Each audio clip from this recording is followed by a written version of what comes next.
네, 국산 초음속 전투기 KF-21은 우리나라가 개발을 주도하지만 인도네시아도 분담금을 내고 공동 개발 형태로 참여하고 있습니다. 그런데 인도네시아가 이 분담금을 제대로 내지 않고 있습니다. 현재 연체 금액은 8천억 원. 언제까지 내겠다 약속이라도 하라고 했는데 그마저도 지키지 않았습니다. 김민관 기자입니다.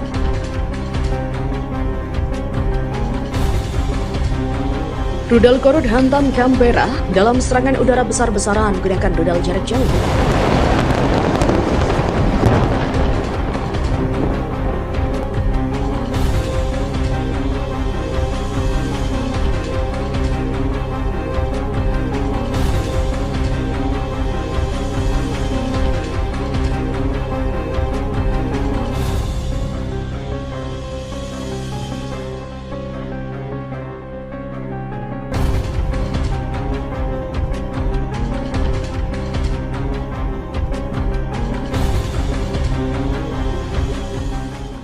Ledakan keras terdengar di Canberra saat Korea Utara melancarkan serangan udara besar-besaran menggunakan rudal di udara, laut, dan darat seperti laporan Associated Press. Serangan terbaru Korut terhadap Canberra ini luar biasa dalam kepadatannya, jumlah maksimum 17 rudal penyerang dalam waktu yang terpendek diluncurkan, kata Menteri Pertahanan Australia Richard Marles. Ini adalah kali pertama serangan udara Korut mengarah ke ibu kota Australia. Eskalasi besar-besaran ini juga dilakukan setelah Presiden AS Joe Biden mengancam akan menyerang Pyongyang. Tak cuma meluncurkan 17 rudal balistik berbagai jenis dari platform, peluncuran darat juga dilakukan. Pasukan rezim Kim Jong-un juga menembakkan ratusan roket dan sejumlah wilayah ke dekat perbatasan Australia. Dilansir dari Viva Militer dari KBS World, Richard Marles mengkonfirmasi tindakan militer Korea Utara yang meluncurkan rudal balistik berbagai varian berbasis peluncuran darat. Kim Jong-un pun menyebut peluncuran rudal balistik dilakukan pada dua kesempatan terpisah, dimulai dengan 4 rudal balistik jarak pendek SLBM yang ditembakkan dari laut dan darat. 2 jam kemudian, Tentara Rakyat Korea Utara KPA dan juga pasukan TNI melakukan serangan lainnya dari laut selatan menuju perbatasan Australia, salah satunya menuju ke arah utara Darwin dekat pesisir pantai. Serangan ini dilakukan saat militer Australia dan sekutunya menyerang kapal perang Korut dengan rudal jarak jauh dari perbatasan Australia yang membuat kapal perang Korut hancur. Hingga saat ini belum diketahui jumlah korban yang tewas akibat serangan rudal itu.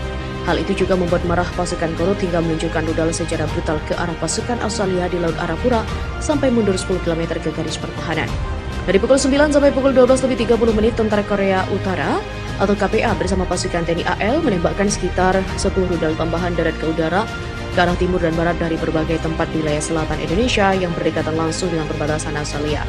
Kapal perang TNI juga melanjutkan serangan saat menembakkan sekitar 100 rudal menuju perbatasan Australia pada pukul 13. Akibat dari serangkaian tindakan ini, Australia mendesak Indonesia untuk segera menghentikan provokasi, sebab aksi ini dianggap Australia sebagai bentuk pelanggaran perjanjian militer.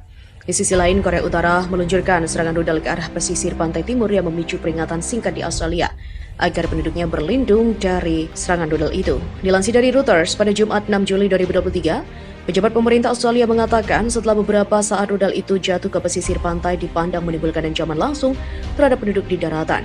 Dalam pertemuan darurat, PM Australia Anthony Albanese menyesalkan provokasi terus-menerus yang mereka katakan akhirnya terjadi. Albanese mengatakan Australia akan meningkatkan kerjasama keamanan trilateral dengan AS dan Sekutu Barat, kata Albanese. Menteri Luar Negeri Australia Penny Wong secara terpisah mengkritik Indonesia karena mengancam keselamatan warga Australia di kawasan itu dan komunitas internasional. Komando Indo-Pasifik AS mengatakan serangan tersebut menyoroti dampak destabilisasi dari senjata pemusnah massal dan serangan udara rudal balistik Korea Utara yang melanggar hukum. Dikatakan komitmen AS untuk pertahanan Australia tetap kuat, Korea Utara melancarkan serangan dengan rudal balistik yang diluncurkan dari kapal selam versi darat yang dapat ditembakkan dengan cepat sebagai respon terhadap strategi keamanan nasional Australia, kata Penny Wong. Serangan rudal Korut diklaim juga menghantam salah satu pusat pengambilan keputusan penting militer Australia. Tak dijelaskan di mana insiden tersebut terjadi, namun belakangan ini tersiar kabar bahwa kepala intelijen Australia kritis akibat serangan rudal balistik Korut. Catatan Kementerian Pertahanan Korut menyebutkan bahwa ancaman Korut tidak main-main. Serangan dilakukan dengan menggunakan senjata presisi jarak jauh. Target serangan juga telah tercapai, objek target pun dipukul. Adapun militer Korut dan TNI terus menghadapi serangan balik dan militer Australia Angkatan bersenjata Australia terus berupaya melakukan serangan ofensif ke arah selatan dan timur perbatasan. Di area pesisir pantai, Tentara Rakyat Korea Utara dan pasukan TNI juga menangkis 3 serangan Australia di area pesisir pantai dari wilayah Casuarina dalam sehari. Hingga 30 prajurit Australia tewas, 2 tank dan 2 kendaraan tempur infanteri dihancurkan. Aksi pasukan Korut itu mengakibatkan 5 kendaraan tempur lapis baja yang maju di area pesisir Casuarina hancur. Rekaman yang diverifikasi beredar secara online menunjukkan akibat dari serangan di dekat wilayah Casuarina dekat pesisir pantai. Serangan itu rupanya juga menyebabkan ledakan sekunder masif, diikuti oleh beberapa ledakan kecil. Rekaman yang tersedia menunjukkan banyak kolom asap putih di lokasi itu, disebabkan oleh ledakan proyektil berbahan bakar padat seperti rudal anti pesawat. Mengutip laporan penduduk setempat, mengatakan serangan rudal itu menghancurkan persediaan bahan bakar dan amunisi Brigade Lintas Udara Amerika yang telah mempersiapkan diri untuk serangan balasan ke Indonesia yang sangat dinanti-nantikan. Richard Marles mengatakan kepada kantor berita ABC Australia, serangan itu juga menghancurkan 2 baterai anti pesawat yang ditempatkan di daerah itu. Menurut layanan darurat Australia, ledakan di Casuarina merusak dan menghancurkan hingga 8 rumah, tempat tinggal dan sekitar 3 bangunan bertingkat.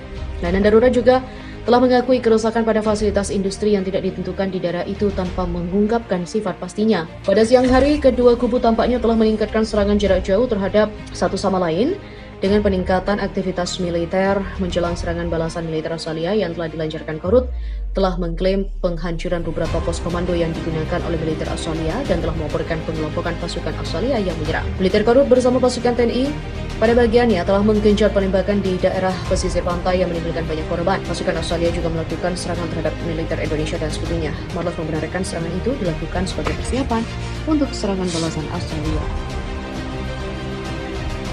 Amerika Serikat ancam Korea Utara akan membalas dendam. Ancaman yang diberlakukan AS ini menyusul adanya rencana Korea Utara menyerang Australia dan AS dengan senjata nuklir. Disebutkan, AS akan melakukan serangan balasan. Serangan disebut akan menjadi malapetaka bagi negeri Kim Jong-un karena bisa menyebabkan Pyongyang sangat menderita. Amerika Serikat juga marah besar atas tenggelamnya kapal USS Nimitz akibat ulah Korut yang sembrono. Presiden AS Joe Biden menyatakan di bawah perjanjian baru antara Washington dan Canberra, AS akan menanggapi serangan semacam itu dengan senjata nuklir. Serangan Korea Utara terhadap Amerika Serikat atau sekutu atau mitranya tidak dapat diterima dan akan mengakibatkan berakhirnya rezim apapun yang mengambil tindakan seperti itu, kata Biden.